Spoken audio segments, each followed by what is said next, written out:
Okay, I guess it's recording. Usually I get a sound that tells me it's recording because you're recording now. But I'm just looking at the icon in the upper left. So we are recording. So thank you guys for pulling through. This quarter is almost over. This lesson is scheduled for May the 30th, which will be the 9th week. And then we're going to have the final. So, you know, we're about done. So as a treat, I think I did it last quarter. I'm going to get you out of here a little earlier, right? To reward your perseverance for hanging through a whole, you know, which will be 10 weeks. So like I said, so this is going to be titled Inspired to Serve. And again, it's scheduled for May the 30th. Let me put down the start time for me. I hope everyone's looking forward to a good summer and get the pandemic over with, okay? All right.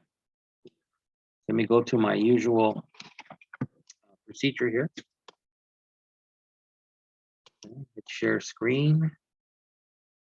Go to the material. Okay, let me minimize myself. Okay, that's done. I don't know if you notice I'm wearing my LA Rams jersey, celebrating that they're the NFL champs, world champs. So, slideshow from the beginning.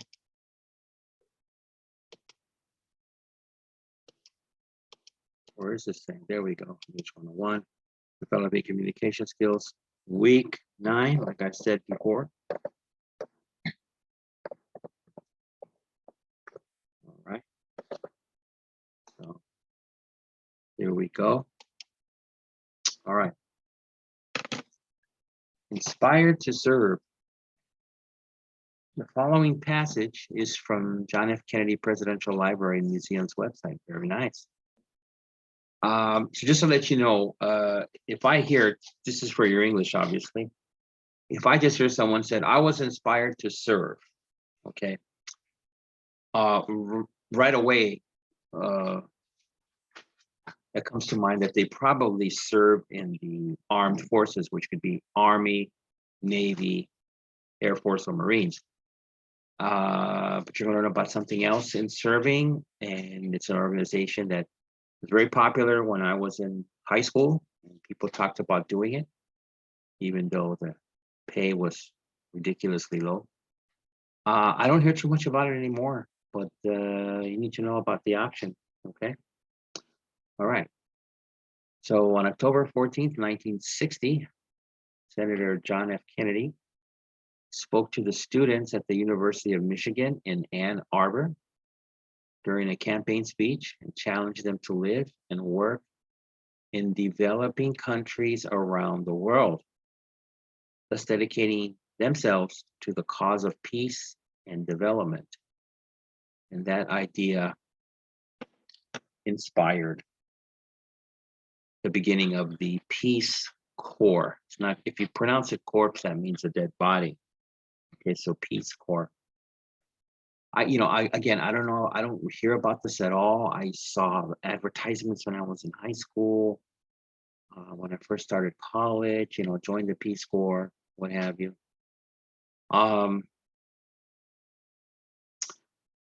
You know, it made a lot of sense at that time. You know, so I'm trying to give you a comparison between now and then and what I see now.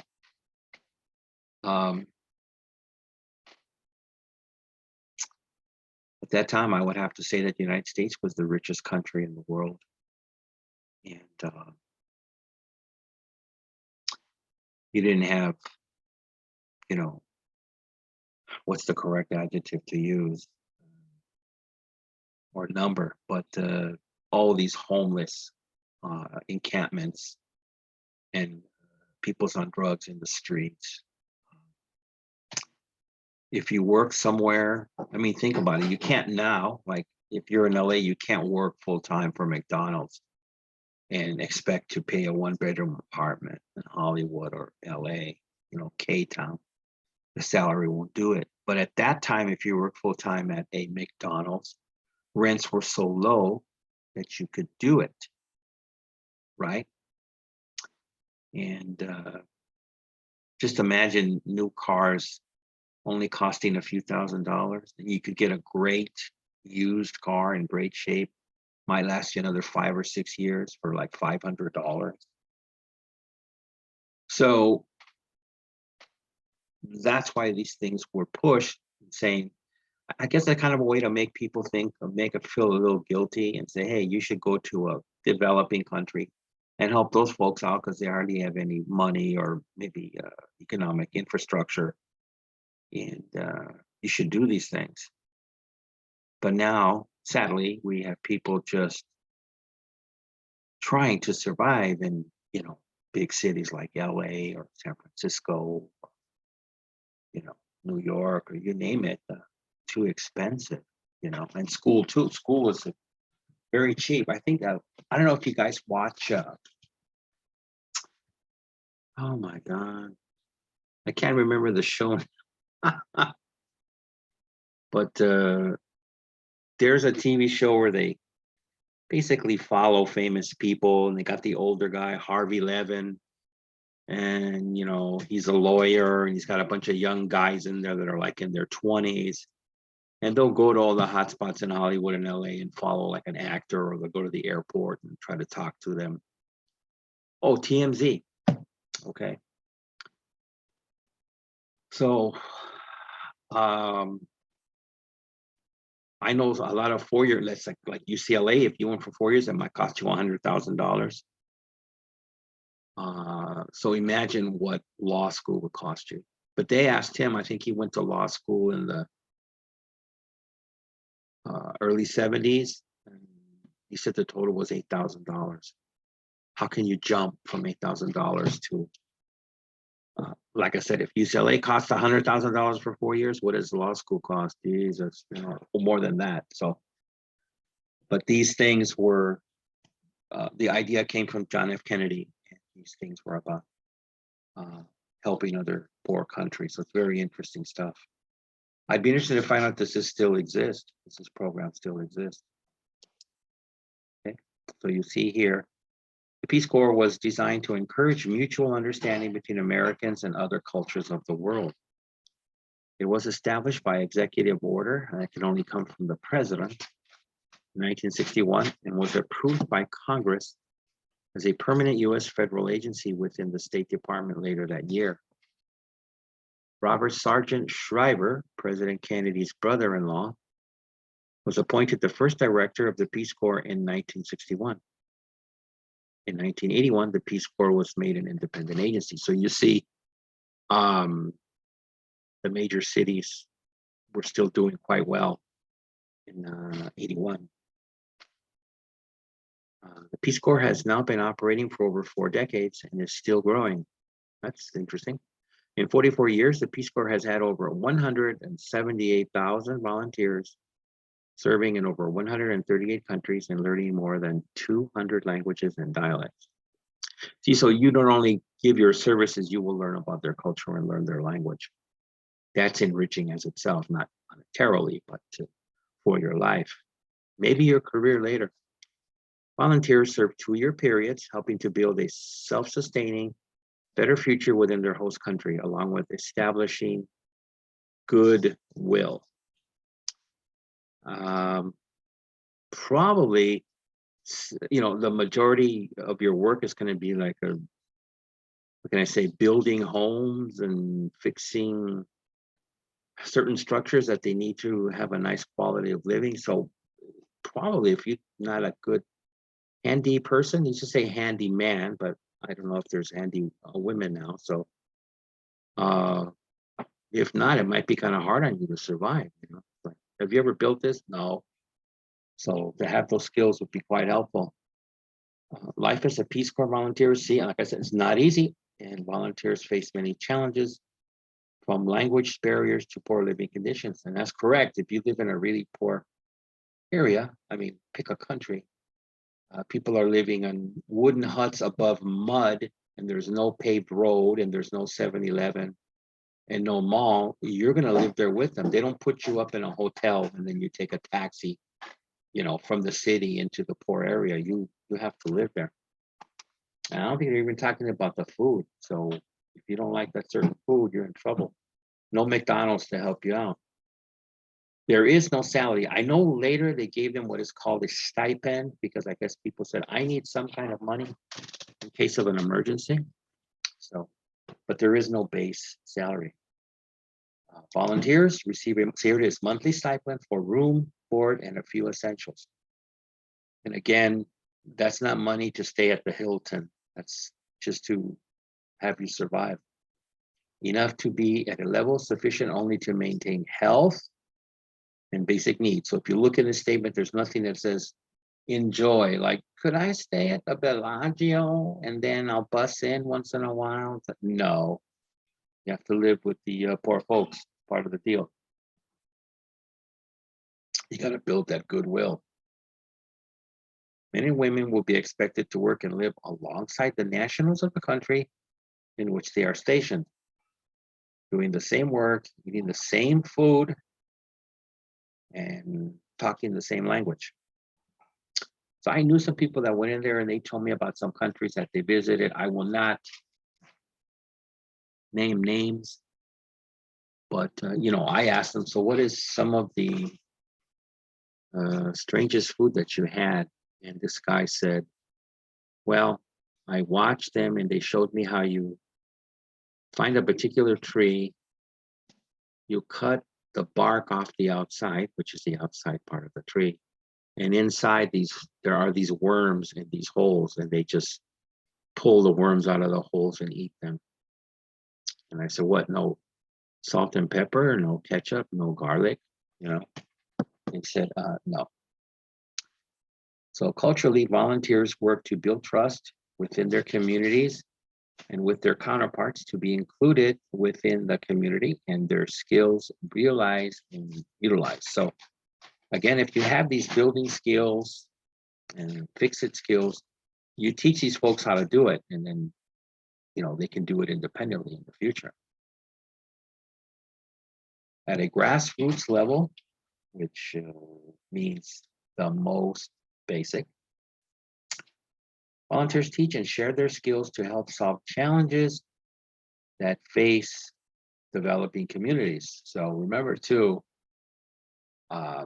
if you live in a poor country, like I said, where there's,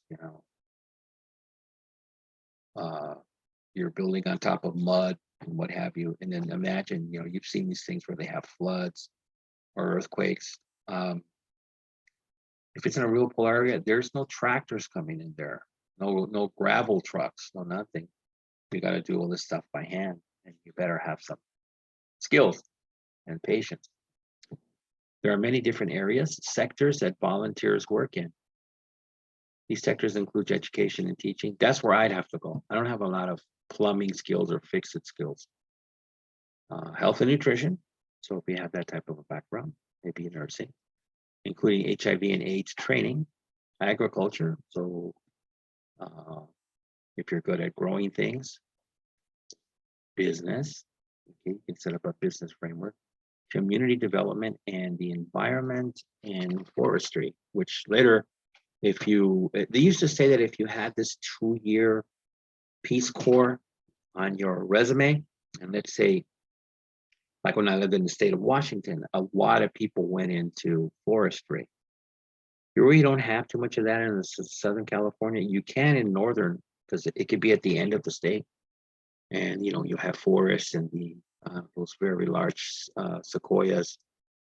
So if you graduated college with environment and forestry degree, and then you did a 2-year stint for the Peace Corps, they kind of like promised you that you would get a job in forestry ahead of someone that just got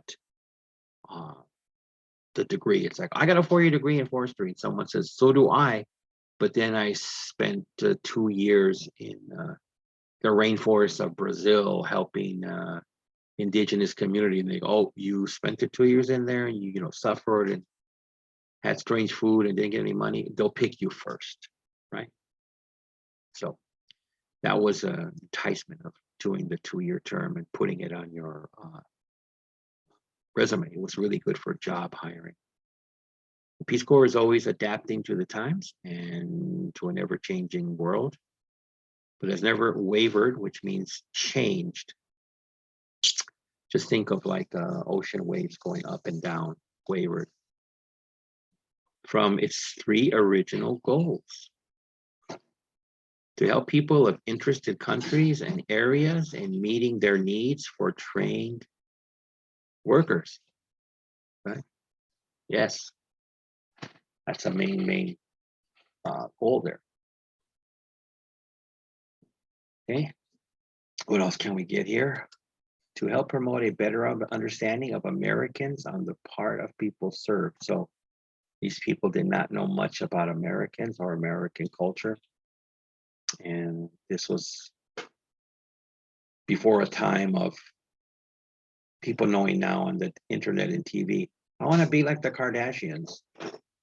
You know, that wasn't what was going on at the time. There was a more, wholesome approach to what two Americans were. And then to help promote a better understanding of other peoples on the part of Americans. So for Americans to better understand folks from different countries who speak different languages, eat different foods, and have different ways of doing and looking at things, right? So win-win situation. Countries that are interested in hosting Peace Corps volunteers must meet certain requirements in order to participate in the Peace Corps program. Now, see, I didn't even know that I just thought, hey, we're poor, come and help us. I didn't know that they also, this is interesting, had to meet some requirements. So let's see what they are here. A country must invite the Peace Corps, okay, so they can't go there independently.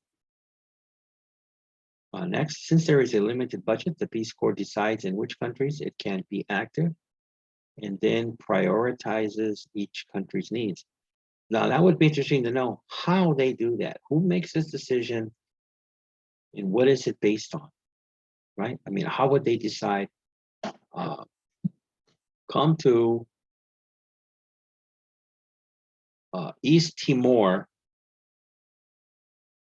or come to the Amazon in Peru? I mean, how do they decide? Very interesting. The Peace Corps makes sure that the volunteers go to a country that is safe. That's good. So what they're trying to say there is we're not going to send you to a country that right now is having some type of revolution or war. Okay, it's got to be safe right now, and then they will send you over there. To start a Peace Corps program, the Peace Corps announces its availability to foreign governments and countries that have met these established requirements. So I guess they put an ad and say, hey, countries in the world, we're looking, do you want? A two-way street there. You have to get invited, remember. These governments determine areas in which the Peace Corps can be involved. The Peace Corps then matches their requested assignments to applicants with the appropriate skills who first made the request. Okay, so kind of first come, first serve. The Peace Corps membership and funding have increased since the opening of Eastern Europe to American interests in 1990. Look at that. I would have thought that Eastern Europe was more open, but I guess they're talking about the countries that were controlled by the then Soviet Union, and I guess Russia was not allowing them to receive Peace Corps membership, keeping them out, and then the wall fell in 1990, and then these countries developed or started to develop their own independent governments, and they said, hey, we need help. Interesting piece of history. 1999 is not that far ago, even though if I think about it, it's 32 years ago. I mean, I'm only 32, so hey, but wow.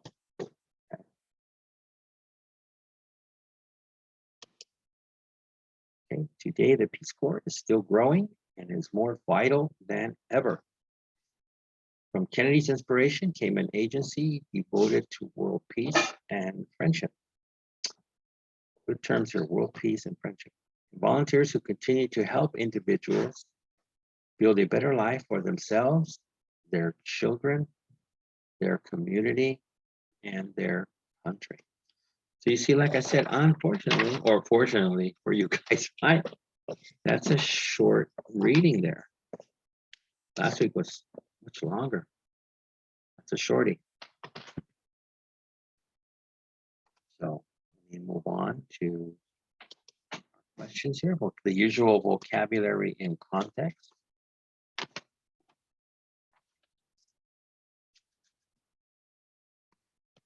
Okay. So again, if you're just reading, you're going to go here. If you're listening to me, you know I want you to connect one of these answers to this, right? Or to this, because you're not going to really reinforce and learn these meanings if you just go 1A, 2B, 3C, okay? That's what I usually talk to you about. So here we go. On October 14th, 1960, Senator John F. Kennedy spoke to students during a campaign speech. So what sounds like a campaign speech? A formal address given by someone who has just been elected, a lecture given by a teacher or professor, an address given by a person of authority, or a talk given by a person trying to win political office. All right, let's move on to 2. President Kennedy challenged them to live and work in developing countries around the world. Okay, developing countries, poor nations without many industries, nations with high standards of living, nations that are at war, nations with rapidly growing economies. You choose it.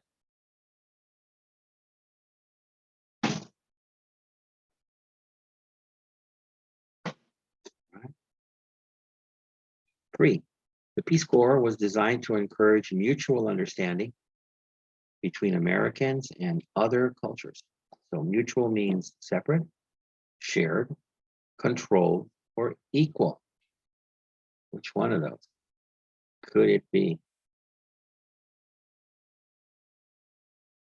4, volunteers serve 2-year periods, helping to build a self-sustaining, better future within their host country. So self-sustaining matches up with able to keep going without outside help, able to stay strong with the help of others, able to go back and start over, able to improve over time.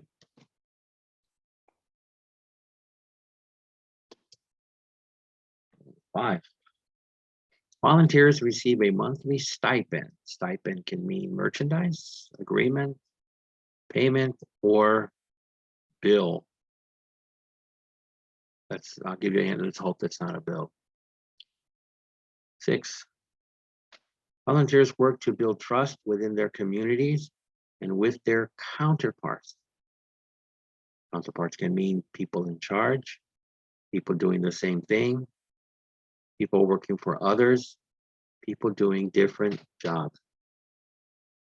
7, volunteers work with their counterparts to have their skills realized and utilized. Utilized can mean repeated, tested, used, or praised.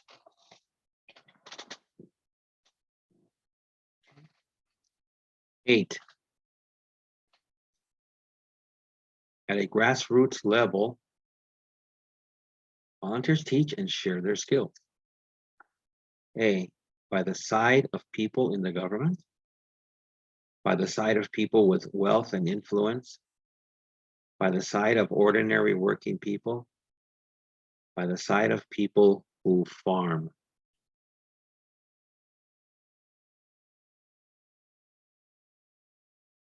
Okay, 9, the Peace Corps has never wavered from its 3 original goals. Wavered can mean progressed, taken from, profited, or changed. 10. Peace Corps then matches the requested assignments to applicants with the appropriate skills.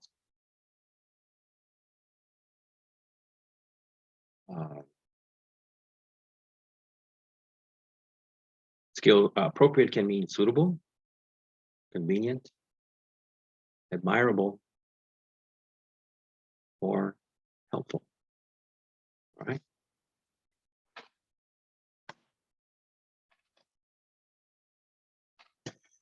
Okay, so we finished that book, our weaving it together for. Oh, no, we haven't. We got to go skimming and scanning. Again, not scamming. Don't scam me out of money, students. All right, so scan the reading quickly to find the answers. Well, you have to do that anyway, okay?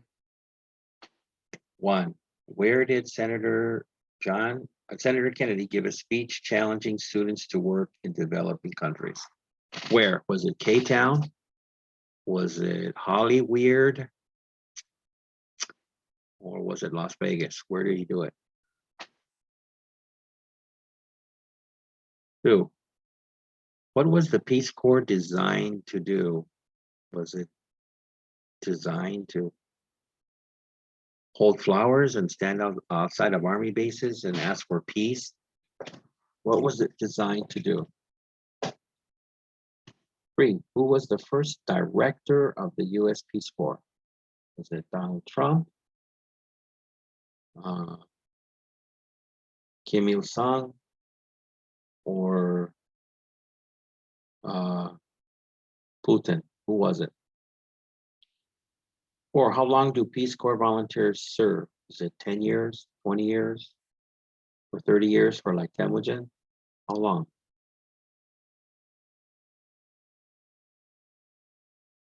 5, for what is the stipend giving to volunteers? What exactly is it given to them for? What do they use it for? Buying videos, going to Lady Gaga concerts, or buying beer? What is it, sir? Right? Okay. 6, what are the volunteers expected to do as they work and live alongside the nationals of the country in which they've stationed? So what are they expected to do? Write in their diary, take many naps, get drunk. What are they supposed to do? Right? Hopefully my craziness will lead you into the correct answers easily. 7, how do volunteers help solve challenges that face developing countries? How do they do that? Next, what is the first goal of the Peace Corps? Some guy, that's to score a touchdown against the Rams, right? No, not at all. 9, what is the first requirement that host countries must meet? Again, host countries, not the individual volunteers.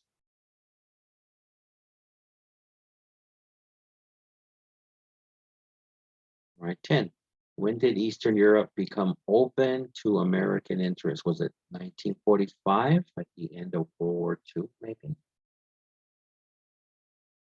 Or 1917, at the start of the Russian Revolution? When was it? Okay, now I think we've finished with our weaving it together for. Okay. Yes, we're on to the conversation book. All right. Yeah.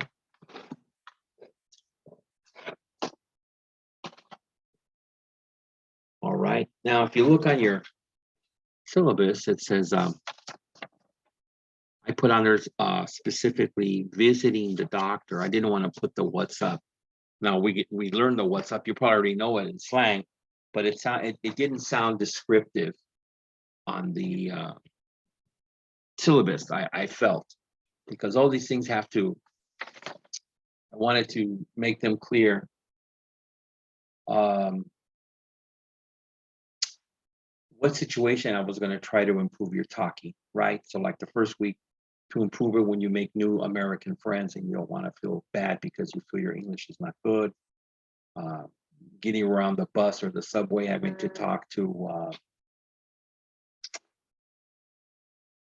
bus drivers who don't have a lot of time for a lot of chit chat. And then going to the DMV, which is a nightmare for everyone, even people who are native English speakers. Like I said, I hate going there and waiting in a half-hour line, like, well, go stand in line A. And then I get to the window and the guy says, oh, the guy told you incorrectly. You're going to have to go stand in line C. And now line C is twice as long as line A. You know, and then you better hope when you get done with line C after an hour, now you've been there in an hour and a half, they tell you, well, we're shutting this window. You're going to have to go down to line F. That's why people go crazy in the DMV. But I wanted you to feel comfortable with your English. And then dining in style. Some people don't really go to restaurants. And if they have to speak English, it might be tough, you know. And then banking, at the mall, emergency. So if I just put what's up now, or even good health, it doesn't, like, what situation am I going to learn this in? So that's why I put visiting the doctor. Okay. Just a little explanation for you there.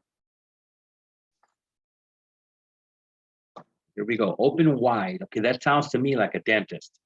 That's the first thing the dentist will tell you. Open wide, because people don't open wide. You barely open your mouth because you're afraid what they're going to do.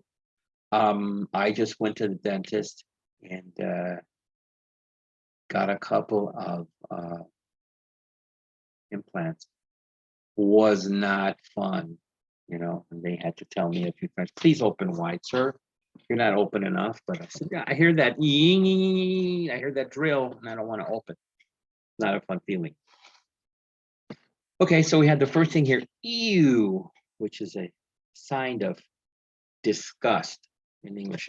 When people say ew, it's like, uh-oh, what was bad? What was disgusting, right? Or what was painful?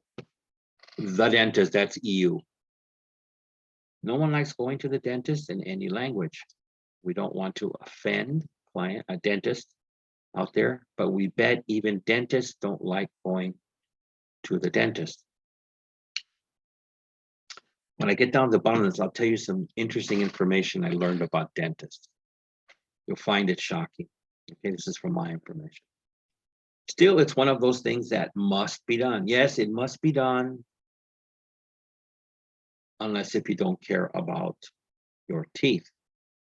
Okay, I'll give you a quick one. As far as it was a student of mine many years ago when I first started teaching in Koreatown, LA's Koreatown.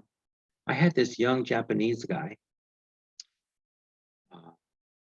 and very interesting fellow. He was 18 years old.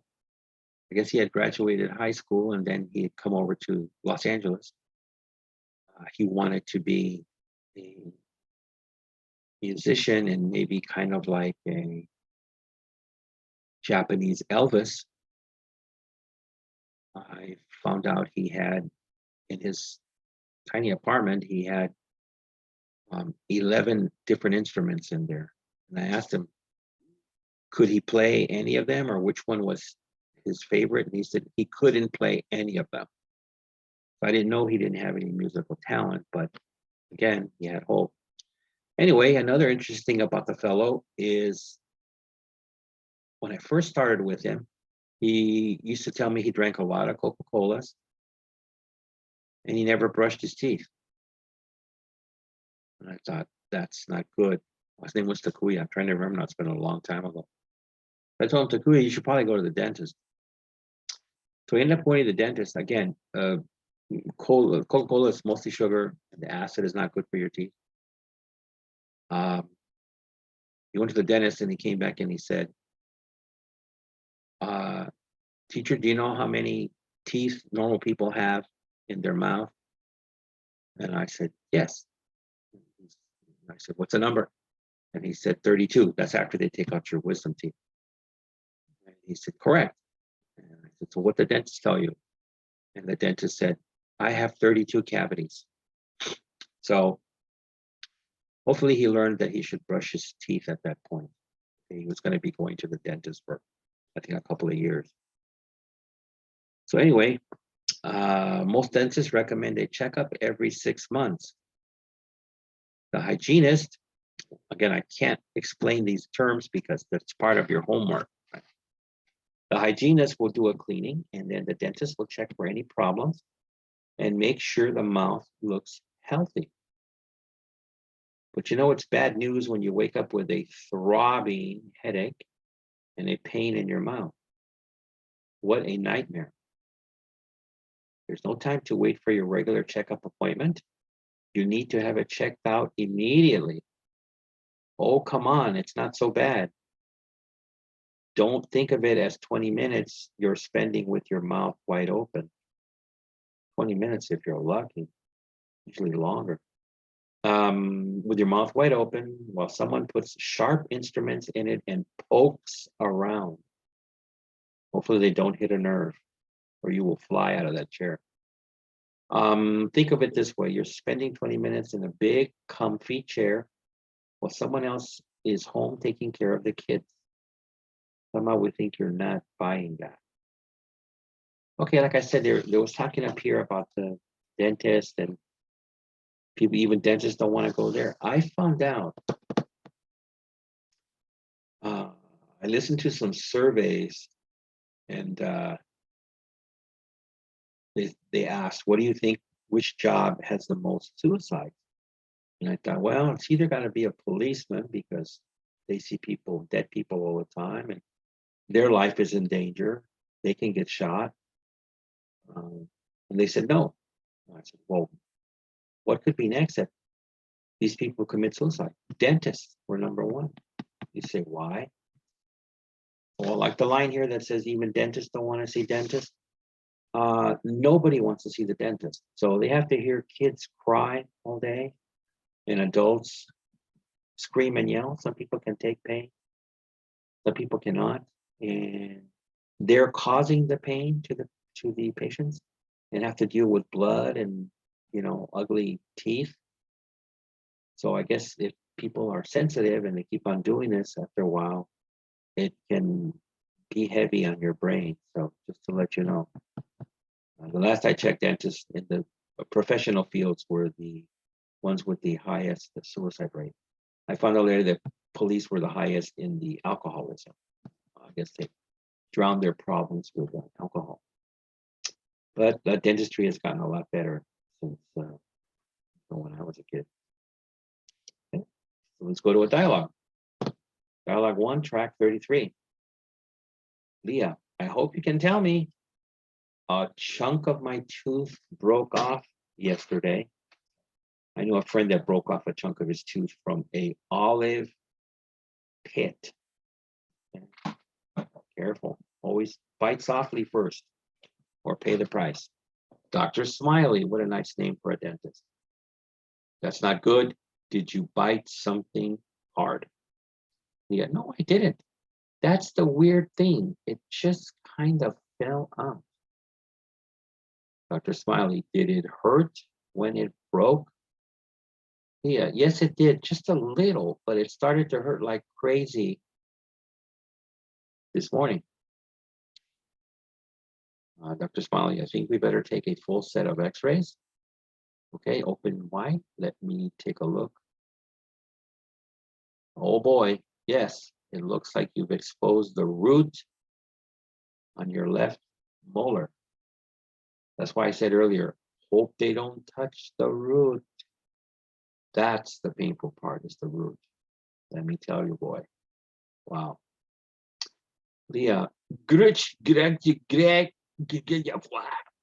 right? So she's feeling disgust and so excited and so nervous. She does not speak clearly and does not know exactly what to say. That's why you get this, what we call gobbledygook right here.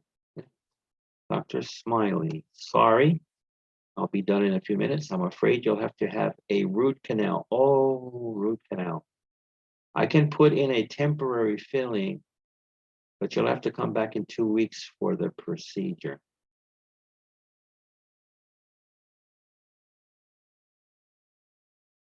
So let me tell you about my experience. I've had a couple of root canals. I remember a number of years ago, before my first root canal. I mean, I had had cavities and they were painful, but I had heard that root canals, people were just afraid of them. So I asked this older man that I was working with, I asked him, I said, have you had a root canal?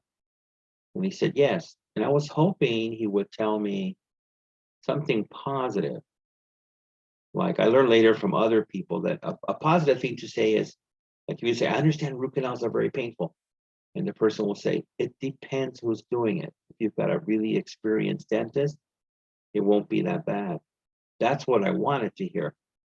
But unfortunately, this coworker at the time, he told me, yes, I've had a root canal, and I'd rather stand in front of a speeding train and get killed than do a root canal again. So I really didn't need to hear that before my root canal. That didn't give me any confidence. So, of course, this is what the people say. I say it myself. Do I have to have a root canal? Like, could you just fill the cavity? My tooth doesn't really hurt too much. So Dr. Smiley says, if we don't take care of this quickly, it may become infected. That's because the food will get down into the hole and you'll brush on top of the tooth, but you won't get inside. And that's how it gets infected, by the root. And it will hurt a lot. I'll tell Dina to set up an appointment. I must be his receptionist. And I'll see you back in 2 weeks on Tuesday the 14th at 3 p.m. Again, some more of my tooth history. My father didn't really bother himself with helping me brush my teeth as a kid. Just was not interested in really showing me. So I got a lot of cavities as a little boy and had to have fillings in the back. So anyway, I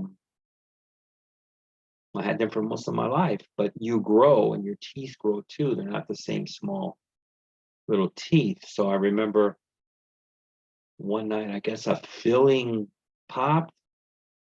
I was in my late 30s.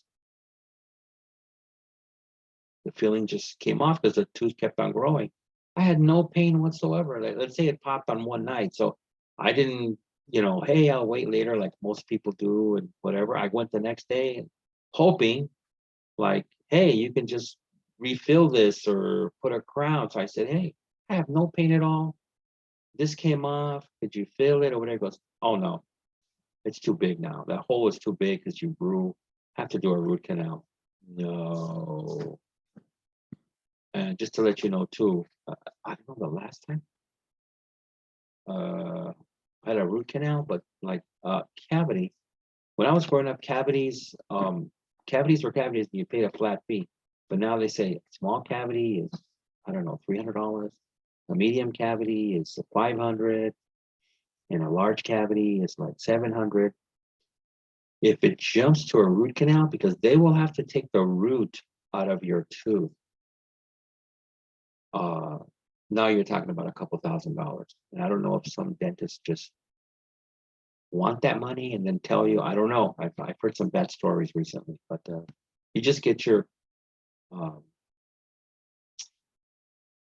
these doctors all have reviews. So read your reviews before finding a new guy and you'll be okay.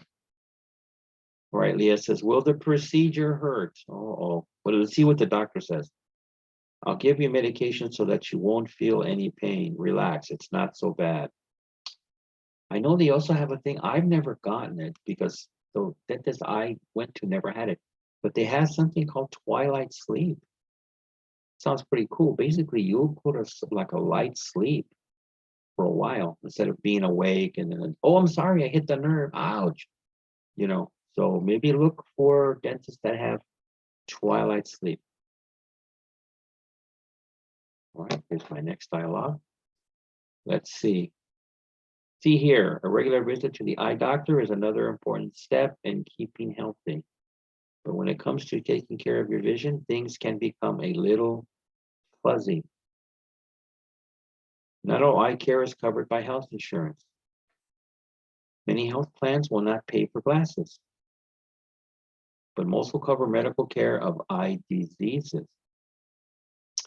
Three kinds of professionals specialize in care of the eyes: opticians, optometrists, and ophthalmologists. So there are differences in these three, so you're going to have to look them up. Okay. Don't give me they're all three some kind of eye doctor. That's my answer. That's not good enough. An optician, oh, here we go. They're going to help you. Bad reading. An optician is a professional who makes the glasses that an optometrist or ophthalmologist prescribes for a patient. An optometrist can examine the eyes and prescribe corrective lenses. He must also treat some eye problems. An optometrist is not an MD, but he has completed pre-med courses at a university and graduate courses at a college of optometry. For serious eye problems, you should see an ophthalmologist, an eye professional who is an MD, medical doctor. Again, this chapter is about, according to the doctor, there's different kinds of doctors, and who can perform surgery on the eye if necessary.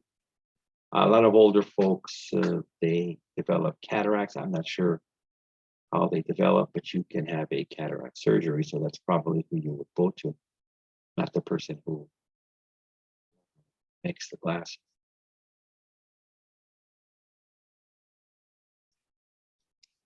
Here's dialogue 2. Leah, hi, I'm here for my eye examination. I know I'm a little early. My appointment is at least 2 p.m. Dr. Specs. Specs is a short word for spectacles, is what, let's say, my grandfather's time called glasses. That's fine. Is this your regular checkup, or have you been having any problems? Well, I'm about due for my checkup, but I'm a little concerned about some headaches I've been having recently. Does that have to do with eye issues? Dr. Specs, have you been under any extra stress at work or at home lately? That could cause some of your symptoms. Good doctor, not right away going to the eye problem. I'm always under stress, but maybe that's all it is. Dr. Specs, let's just check things out to be sure there's no underlying problem. How about your family history? Any eye problems that you know of? Actually, my grandmother had glaucoma, and my dad takes drops to control his eye pressure. I never heard about controlling your eye pressure, blood pressure, but not eye. Oh yeah, in my mom had cataracts removed. See, that older folks, they can develop cataracts. You can get them removed. Dr. Specs, well, I think it's important to do a thorough exam. I'm going to check your vision, look at both the inside and outside of your eyes, and measure the pressure. I need to dilate your pupils, so it'll be a little while before you can drive home. And we'll check the prescription for your glasses. Yeah, I'll feel much better to know everything's okay. Now that you mention it, maybe my prescription needs to be changed. Could that be causing my headaches? Sure it could, Dr. Speck says. We'll check it out. If everything's okay, I'll see you back in 2 years for a regular checkup. Woof. Okay, what kind of doctor could we be going to now? What? Are you a pet lover?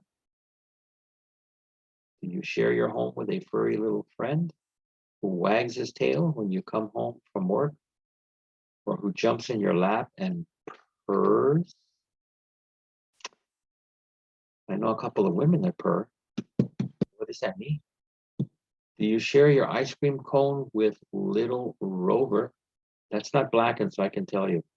Rover was a very popular name for dogs. When I was a kid, I don't think anybody uses it anymore. I mean, there might. People use these abstract names now, like, oh, what's your dog's name? Kayak. Kayak? Or what's your dog's name? Shoe. Or they give them names like their brothers and sisters. Oh, that's Fred. Fred.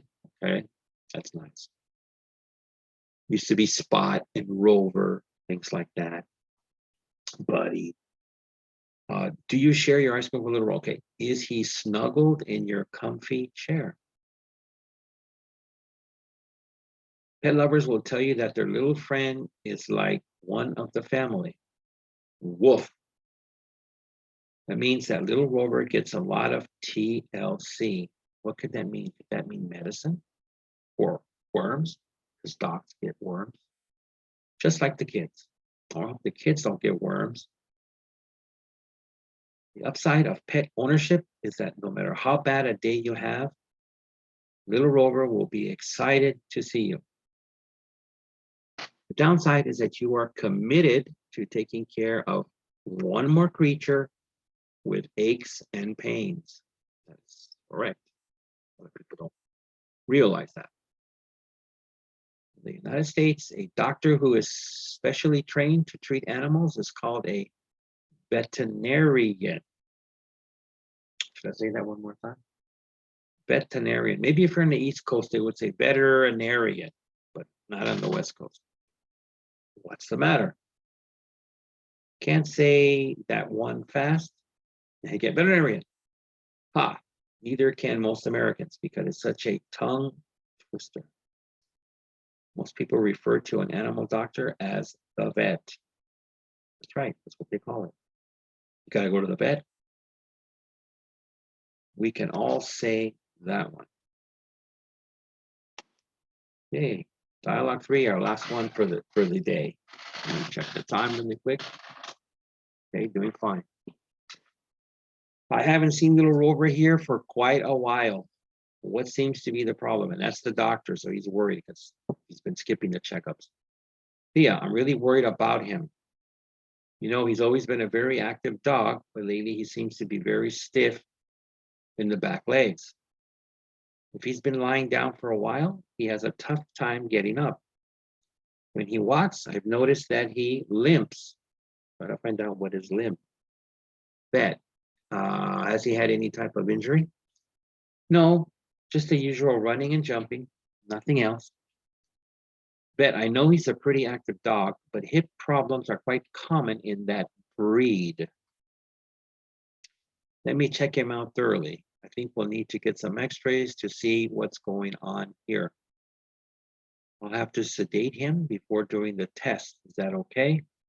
Leah, sure. Do anything you have to. Can you do the test now? Vet, no. You'll have to bring him in tomorrow. It will take a little while for the sedative to work, and then he'll need some time to wake up from it. Yeah, my poor little Rover. Let's plan on tomorrow morning, first thing. Is that okay for you? Yeah, absolutely. I'll have him here first thing. What time do you open? And I think this brings us to the end of the lesson. Oh, yes, sir. We hit the previous. All right, so we have finished that. So I hit the stop share. Where is that stop share? Okay, there we are, folks. So again, this lesson is scheduled for May the 30th on Monday. Stop just a little bit short. And hopefully you enjoy it. And then the week after, we will get ready for our final exam. Okay. So until then, take care, and I shall see you soon.